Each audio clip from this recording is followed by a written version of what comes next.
તો સ્વાગત છે તમારા વ્લોગમાં. તો બધાને જય માતાજી, જય દ્વારકાધીશ.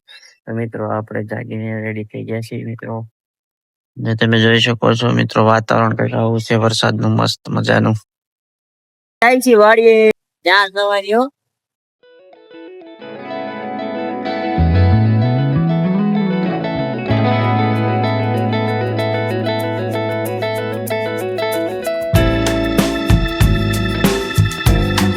મિત્રો આપણે વાડીએ પહોંચી ગયા છીએ અને વાડીએ એટલા માટે આવ્યા છીએ કે વાડીએ તૂર ચોપવાની હતી ખેતરમાં. તો તૂર ચોપી છે ને તો તમને બતાવીશ, વ્લોગમાં રહીજો. તૂર ચોપે છે બધા, તો તમને બતાવું. આ વાડી કઈક આવી છે, જોઈ શકો છો મિત્રો.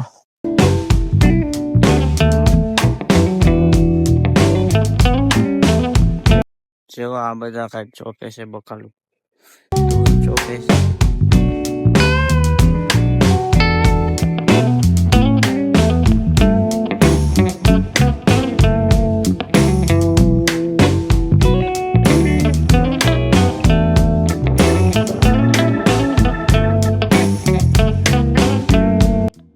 આ બે બકાલું ચોપે છે, આમ ચોપવાનું હોય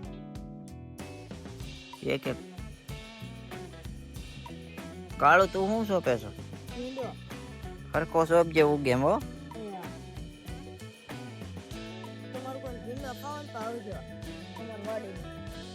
હાલો હવે હાલો, કેટલીક વાર છે હવે, ઉતાવળ રાખો. કેટલી વાર છે હવે ભૂરીબેન,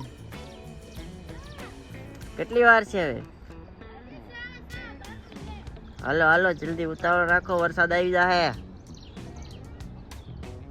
જો વરસાદ આવે એવું થઈ ગયું છે.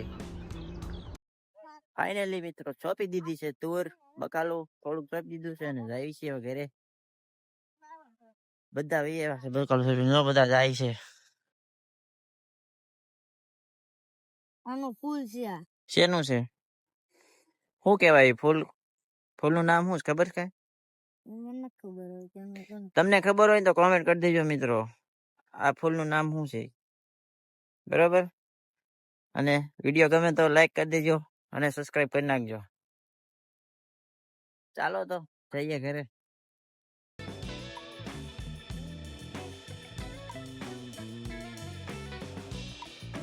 ફાઇનલી મિત્રો પહોંચી ગયા પાછા આપણા ઘરે. તૂર ચોપવા ગયા હતા, એવા તૂર ચોપીને. વરસાદ પણ હવે આવવાનું ફૂલ તૈયારીમાં છે, જોઈ શકો છો તમે. વાતાવરણ કઈક આવું છે, આવશે જ તે વરસાદ. તો ગરમા ગરમ ખાવાની ઈચ્છા થાય છે, મમ્મીને કહીએ પકોડા બનાવે તો કન્ટિન્યુ રહીજો.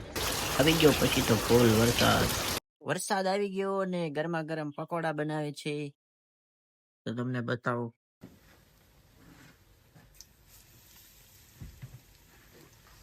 એવા બને છે કોમેન્ટ કરી દેજો.